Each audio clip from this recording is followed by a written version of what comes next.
મજામાં? આઈ નો you are very excited કે ભાઈ આજે આપણે ઇવેન્ટ છે, ઇવેન્ટ જોવાની છે, વચ્ચે સ્પીકર્સ પણ છે અને ત્યાં બેસીને જે સાંભળવાનો પેઇન હોય ને એ મેં સહન કર્યો છે. પણ આજની તારીખે જે રીતે આજનો મને ટોપિક જ આપ્યો છે, no doubt I am not for motivation, પણ કદાચ સ્ટોરીમાં થોડુંક મોટિવેશન એડ કરવું પડશે બિકોઝ ટોપિક જ એવો છે કે આઈટી પ્રોગ્રામિંગ સાંભળ્યું હશે ને આવું, ચિંટુ બી એપ બના રહા હૈ, આવી એડ જોઈ હશે. એટલે કદાચ તમારા ચિંટુને પણ એપ બનાવવાની ઈચ્છા થતી હશે, થાય છે કે નહીં? અથવા તમારી થતી હશે, તમે પ્રેશરાઇઝ કરતા હશો કે તારી એક એપ બનાય, આઈટીની કે કંપની સ્ટાર્ટ કર, આઈટીમાં લાખો રૂપિયા છે કે નહીં? હા કે ના?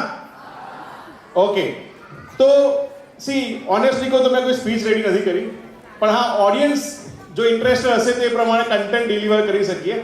કેમ કે આજ સુધી એવું છે કે ટેકનિકલ કન્ટેન્ટ ડિલિવર કર્યો છે, ફર્સ્ટ ટાઈમ એવું હશે કે કદાચ ગ્રાઉન્ડ લેવલનો કન્ટેન્ટ ડિલિવર કરવાનો છે. એટલે મીન્સ કે તમારા બધા જ ક્વેશ્ચન જે હોય છે કે ભાઈ આઈટીનું માર્કેટ અત્યારે બૂમ ચાલી રહ્યું છે, બધાના પેરેન્ટ્સને એક ડ્રીમ હોય છે કે નહીં કે મારો છોકરો પણ ડેવલપર બને, પ્રોગ્રામ ડેવલપર તો ના બને, કેમ કે ગુજરાતીમાં એક કહેવત છે, ધંધો કરવાનો નાનો કરો પણ આપણો હોવો જોઈએ કે નહીં? તો આઈટીમાં વસ્તુ પોસિબલ તો છે, બરાબર, પણ શરૂઆત આપણે એકદમ બેઝિક લેવલથી કરીએ. પહેલા મારું નામ આકાશ પડિયાર છે, છેલ્લા 12 વર્ષથી આ ફિલ્ડમાં છું. નાની એજમાં સ્ટાર્ટ કર્યું હતું, જ્યારે આમ કહી શકીએ કે આપણે ઇન્ટરનેટ તો આમ કહેવાય ને બહુ દૂરની વાત હતી, ઘરમાં કોમ્પ્યુટર પણ ના હોય. હવે આજકાલ તો તમને બી ખબર છે, મમ્મી પપ્પાની સવાર પહેલાં મોબાઈલથી જ સ્ટાર્ટ થાય. પહેલાં મારા મમ્મી પપ્પા ના પાડતા કે મોબાઈલ, કોમ્પ્યુટર, લેપટોપ બધું ના લેવાય, પણ આજે એવું છે કે મારા મમ્મી પપ્પા રાહ જોવે કે તું મોબાઈલ બદલ તો મારે પણ નવો મોબાઈલ આવે. થાય કે ના થાય? એટલે હવે એવું એક્સાઇટમેન્ટ છે, ટેકનોલોજી છે, તો એની વાત કરીએ આપણે કે મારી જર્નીમાં કદાચ એવું કહી શકું કે ઘણા બધા આઈટી પ્રોગ્રામિંગ લેંગ્વેજમાં કામ કર્યું છે. કદાચ તમે 10th સ્ટાન્ડર્ડ 12th સ્ટાન્ડર્ડમાં જોતા હશો C++, કહેવાય ને કે પ્રોગ્રામિંગ આવે ને તો માઇન્ડ ક્યાંક સ્ટક થઈ જાય. થાય છે કે નહીં? ઘણા સ્ટુડન્ટ્સ બેઠા હશે, યસ ઓર નો? સર ઓલા MCQ ગોખી દઈએ ને એટલે કામ પતી જાય. બધા હશે એવું સમજી ગયો, પણ એકચ્યુઅલી તો એવું જ છે, 10th અને 12thમાં તો ચાલી જાય.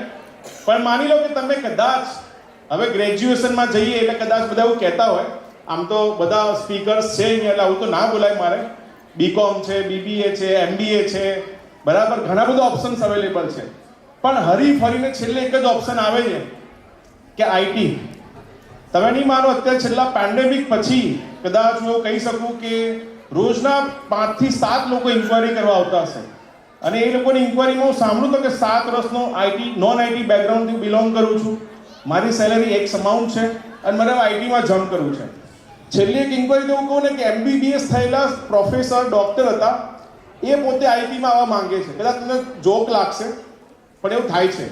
કેમ કે પેન્ડેમિક પછી જે બૂમ આવ્યું છે આઈટીમાં, બરાબર, કદાચ બધાને એવું થાય છે કે આજકાલ આપણે એમ કહેવાય ને ટેકનોલોજી વગર સવાર જ નથી પડતી. Am I right or wrong? Yes? મને અવાજ નથી આવતો, યસ ઓર નો? ઓકે, તો મેં મારી કરિયરમાં 5000 પ્લસ સ્ટુડન્ટ્સને ટ્રેન કર્યા છે. દરેક કોલેજ, દરેક યુનિવર્સિટીમાં વર્કશોપ, સેમિનાર, એક્સપર્ટ ટોક એ બધું કરેલું છે. પણ હવે એક સિનારીઓ અલગ જ થઈ ગયો છે માર્કેટમાં. સ્ટાર્ટઅપ્સ, એન્ટરપ્રિન્યોરશિપ, બરાબર, સ્ટાર્ટઅપ્સ તો બધાને કરવું છે, બધાનું ડ્રીમ હોય છે છેલ્લે મારી કંપની તો ખોલવી જ છે. બસ આવું જ ડ્રીમ મેં પણ જોયું હતું, પણ એ ડ્રીમ જોયું હતું ત્યારે ઇન્ટરનેટ નહોતું, કમ્પ્યુટર નહોતું. 30 રૂપિયા આપીને આપણે 1 કલાક સાયબર કાફેમાં ઇન્ટરનેટ એક્સેસ કરવું પડતું હતું, કદાચ પેરેન્ટ્સને ખબર હશે. અને હવે તો 1.5 GB સ્ક્રોલિંગમાં જતું રહે છે. સવારે 10 વાગે જ કોઈને પૂછે નેટ છે, પતી ગયું. તો આજે કેવું છે કે આપણી પાસે બહુ બધા ઓપ્શન છે, બરાબર. તમારી પાસે ઇન્સ્ટાગ્રામ છે, વોટ્સઅપ છે, એક ફોટો ઇન્સ્ટાગ્રામમાં ચડાવીએ, એક વોટ્સઅપમાં ચડાવીએ, સ્નેપચેટમાં ચડાવીએ, પણ આ બધા ઓપ્શન હોવાના કારણે કદાચ રસ્તો ભટકી જવાય કે મારે શું બનવું છે, બરાબર. તો 10th અને 12th પછી ઘણા બધા ઓપ્શન છે. જો તમારે આઈટીમાં જવું હોય, જો હું મારું પ્રમોશન તો નથી કરતો, તમને એક પાથ બતાવું છું, બરાબર છે, કે પાથની અંદર એવું છે કે તમારે પહેલા આઈટીમાં જવું હોય તો મેક શ્યોર કે તમે હાર્ડ વર્ક નહીં પણ સ્માર્ટ વર્ક કરો. પહેલા એવું કહેવાતું હતું કે હાર્ડ વર્ક કરવું જોઈએ, પેલું કહેવાય ને પસીનો પડે તો પૈસા કામના, હવે એવું નથી. હવે તમારું મગજ અને કીબોર્ડની સ્પીડ દોડવી જોઈએ. ટાઈપિંગ જે તમે ચેટિંગ કરતા હોઈએ 60 hello how are you I am fine, બસ એવી જ રીતનું તમારું લોજિક જે તમે કહીએ મેથેમેટિકલ પ્રોબ્લેમ્સ તમે સોલ્વ કરી શકતા હો સારી રીતે. તમે નવી ટેકનોલોજીને અપગ્રેડ કરી શકતા હોય અથવા તમે સમજી શકતા હોય તો તમે ડેફિનેટલી આઈટીમાં કંઈક જબરદસ્ત કામ કરી શકો છો. તો હું પાછો મારી જર્ની જોઉં છું કે જ્યારે મેં કામ સ્ટાર્ટ કર્યું હતું તો કદાચ ગૂગલમાંથી પૈસા મળતા હતા. આજકાલ લોકો શોધતા હોય કે ઘરે બેઠા કેવી રીતે કમાઈએ, એવો તો કોઈ શોર્ટકટ છે નહીં, પણ છે એ ખાલી આઈટીમાં જ છે. તમે કદાચ એવું બી સાંભળ્યું હશે તમારા રિલેટિવ, કેમ કે સૌથી મોટો પ્રોબ્લેમ ક્યાં હોય? રિલેટિવમાં હોય. પેલાનો પગાર 2 લાખ છે, પેલાનો પગાર 5 લાખ છે, તું શું કરે છે? કદાચ આવું ક્યાંક સાંભળ્યું હશે. ઘણા બધા સ્માઇલ કરે છે, પણ એનું રીઝન એક જ હોય છે કે આઈટી જેવી ફિલ્ડ છે જ્યાં સેલેરી એવરી ટાઈમ 30%, 50%, 100% હાઈક થતી હોય છે.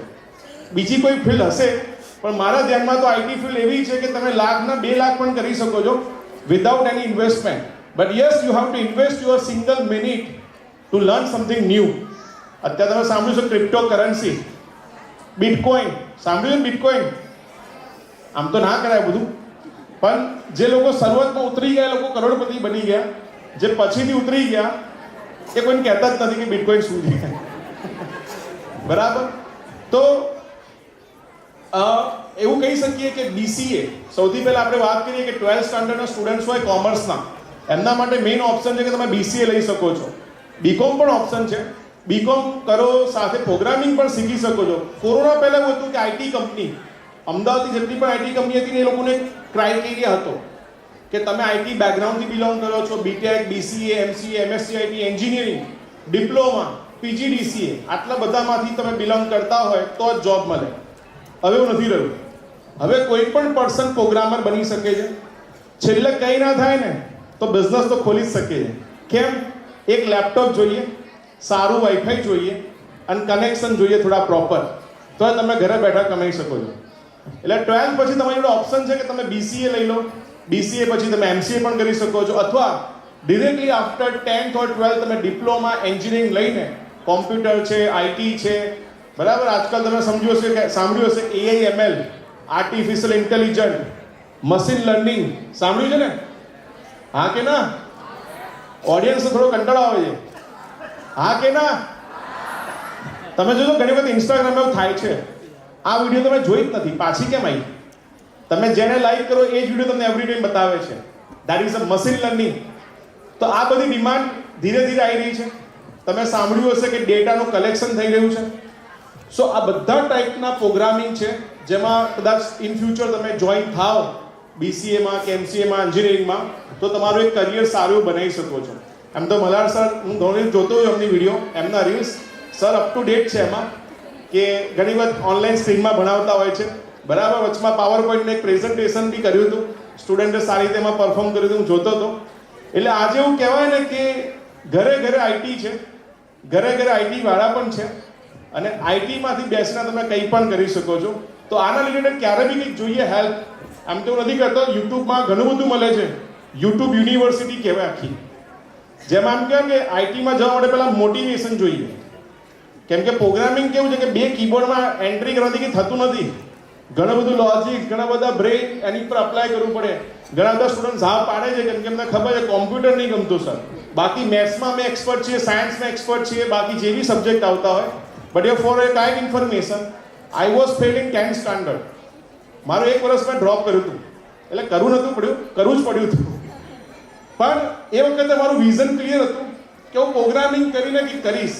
બિકોઝ 7th સ્ટાન્ડર્ડમાં તમે સમજો કે એ વખતે ટેલી કદાચ કોમર્સ બેકગ્રાઉન્ડ સ્ટુડન્ટ કરી શકે.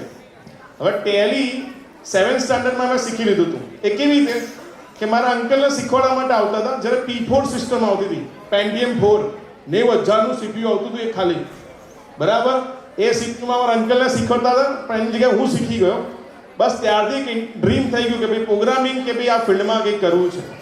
તો જો તમે કદાચ તમારું પ્લાનિંગ કરતા હોય, આજે તમને ખબર છે કે અહીંથી બેઠા તમે ફોરેનના પણ કામ કરો છો. આપણે કેમ ગુજરાતનો એક નિયમ છે, ડોલરમાં કમાવું અને રૂપિયામાં વાપરવું, હોય કે નહીં? કોઈ એવું છે કે ના રૂપિયામાં કમાઈને ડોલરમાં વાપરીએ? એવું તો ગુજરાતી ના કરે, હું બી ના કરું, રાઈટ? તો આ રીતના તમે તમારી કરિયર ગાઈડલાઈન, મતલબ તમે કરિયરને પાથ ચૂઝ કરી શકો છો, પણ મેક શ્યોર તમે એવું નહીં કે BCA લીધું કે એન્જિનિયરિંગ લીધું તો તમને જોબ મળી જશે, 2 લાખનું પેકેજ ને 10 લાખનું પેકેજ મળશે, એવું ક્યારેય ના થાય. આટલી બધી કોલેજ છે, આટલી બધી યુનિવર્સિટી છે અને કોમ્પિટિશન પણ એટલી ટફ છે. પણ જે બી સ્ટુડન્ટ્સ કદાચ આમાંથી સાંભળે છે, પેરેન્ટ્સ સાંભળે છે, ક્યારે કદાચ એમને પ્રેશરાઇઝ ના કરતા કે ભાઈ તારો 2 લાખ પગાર કેમ ના થયો. તમારે એમને સારા રિસોર્સ પ્રોવાઈડ કરવા પડે, સારું લેપટોપ, સારું ઇન્ટરનેટ અને ઘરમાં એક પીસફુલ એન્વાયરમેન્ટ, જેમાંથી એવું કહેવાય કે લાઈફને સોશિયલ લાઈફ જોડે ડિસ્કનેક્ટ કરવી પડે. પછી આપણે કેવું થાય, આજે ફંક્શન છે જવું પડશે, એટલે જઈએ એટલે શું થાય કે આપણું માઇન્ડ આખું ડિસ્ટર્બ થઈ જાય, બરાબર? એટલે આઈટીમાં એવું કહેવાય કે 4 કલાક વિચારીએ ત્યારે અડધો કલાકનું કામ થાય, અને એ જે 4 કલાકને 4 મિનિટમાં તમે કન્વર્ટ કરો ત્યારે ડોલર ધમ આવવાનું સ્ટાર્ટ થાય, બરાબર? આવું મેં મારી કરિયરમાં છેલ્લા આમ કહેવાય ને કેટલાય વર્ષોથી જોયું છે. આજની તારીખે પણ એવું છે કે 17 થી 18 પ્રોગ્રામિંગ લેંગ્વેજ હું શીખવાડું પણ છું, પ્રોગ્રામિંગ પણ કરું છું, અને ડેવલપર જે કહેવાય ને કે ટ્રેન થયેલા પર્સન હોય, આઈટી પ્રોફેશનલ હોય, એમને માર્કેટમાં જોબ માટે પ્લેસ કર્યા છે. પણ આ કરવા માટે તમારે શું કરવું પડે? મેક શ્યોર કે તમે તમારો પ્રોપર એક પાથ ડિસાઈડ કરો અને તમે પ્રોપર પ્લાનિંગ કરો, right? So thank you so much everyone four listening me.